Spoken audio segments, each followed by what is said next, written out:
సజ్జన సమాజ్ ప్రతిజ్ఞ. నేను సజ్జన సమాజ్ సిద్ధాంతాలకు కట్టుబడి సజ్జనుల సారథ్యంతో జాతీయ సమైక్యతను, ప్రపంచ శాంతిని సాధించేందుకు కృషి చేస్తున్నాను. నేను ఒకవైపు సజ్జనుడిగా పరివర్తన చెందుతూ మరోవైపు నా చుట్టుపక్కల వారిని సజ్జనులుగా మలచడం నా బాధ్యతగా చేసుకున్నాను. నేను నా అంతర్గత నైతిక ప్రేరణతో ఆత్మసాక్షికి కట్టుబడి నైతికంగా జీవిస్తున్నాను. నేను రాజ్యాంగ బద్ధుడునై చట్టాలకు లోబడి ఉత్తమ పౌరుడిగా జీవిస్తున్నాను.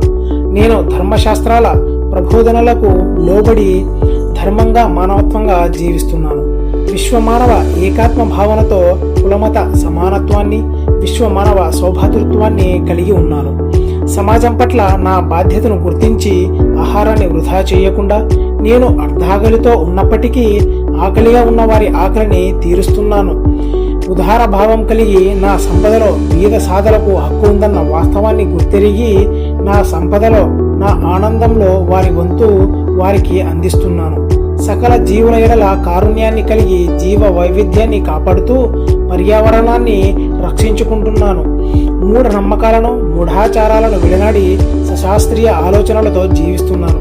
సత్కర్మలతో మనశ్శాంతి, దైవ ప్రసన్నత, ముక్తి లభిస్తుందని ప్రగాఢంగా నమ్ముతున్నాను. మహనీయుల ఆదర్శాలే నాకు శిరోధార్యాలనే నమ్మకంతో ఉన్నాను. నా మంచి చెడు కర్మలపై ఆ పరమసత్తా నిఘా ఉందని, నేను చేసే కర్మలకు ప్రతిఫలంగా ఇహపరాల్లో శిక్షా బహుమానాలు తప్పనిసరిని అన్న వాస్తవికతను గుర్తించి మసులుకుంటున్నాను. సమాజ నిర్మాణం కోసం నేను అంతఃకరణ శుద్ధితో కృషి చేస్తానని, నేనిచ్చిన మాటలను నిలబెట్టుకుంటానని ఆ పరమసత్తా సాక్షిగా మీ అందరి సమక్షంలో ప్రతిజ్ఞ చేస్తున్నాను. భారత జాతి వికసించాలి, విశ్వశాంతి వర్ధిల్లాలి.